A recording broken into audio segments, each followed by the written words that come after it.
এটা দেখুন, আমরা বারংবার বলছি এবং বিভিন্ন বিধানসভা কেন্দ্রে স্ট্রং রুমেতে কেউ স্ট্রং রুমে দেয়াল বেয়ে বেয়ে উপরে উঠে গেল, কোথাও স্ট্রং রুমে সিসিটিভি একবারই অপরিষ্কার, দেখা যাচ্ছে না যে ক্যামেরাগুলো, সিসিটিভি মাঝে মাঝে বন্ধ, সেই দৃশ্যগুলো আসছে না।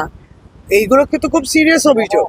ফলে প্রার্থী ওখানে অভিযোগ করেছেন, এবং শুধু তাই নয়, তাকে সে ফুটেজটা দিতে হবে যে কয়েক ঘন্টা তাদের দেখানি। আমরাও তো এখানে 13 ঘন্টা অফ ছিল, 13 ঘন্টা অফ ছিল কারণ এই দুর্গটা ছিল, এই দুর্গ বানালো।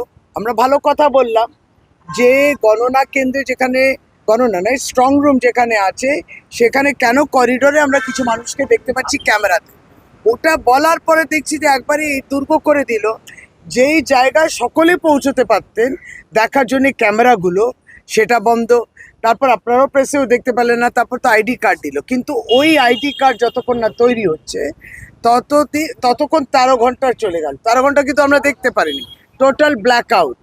কোথাও কোথাও কারেন্ট ফিউজ ইত্যাদি নিয়ে হাত দেওয়া হচ্ছে। তাহলে প্রতিবাদ তো হবে। এই যে গতকালকে পোস্টাল ব্যালট এলো, ধরুন ক্ষুদিরামেতে, যখন পোস্টাল ব্যালট এলো এবং ঘরে রাখা হলো, না রাজনৈতিক দলের প্রতিনিধি উপস্থিত ছিল এবং না ওখানে সিসিটিভি আছে। বাক্সগুলো রাখার পরে আবার দুপুরবেলায় সেটা খোলা হলো, তখন প্রতিনিধিরা ছিলেন, তখন বাক্স বের করা হলো, তখন সিসিটিভি কাজ হচ্ছে। মানে ঠিক বোঝা গেল না এটা কেন। তার মানে আবারও সেই সময় আমরা কিন্তু দেখতে পেলাম না। তাহলে এগুলো অবশ্যই আমরা প্রতিবাদ করব যে আমরা দেখতে পাইনি।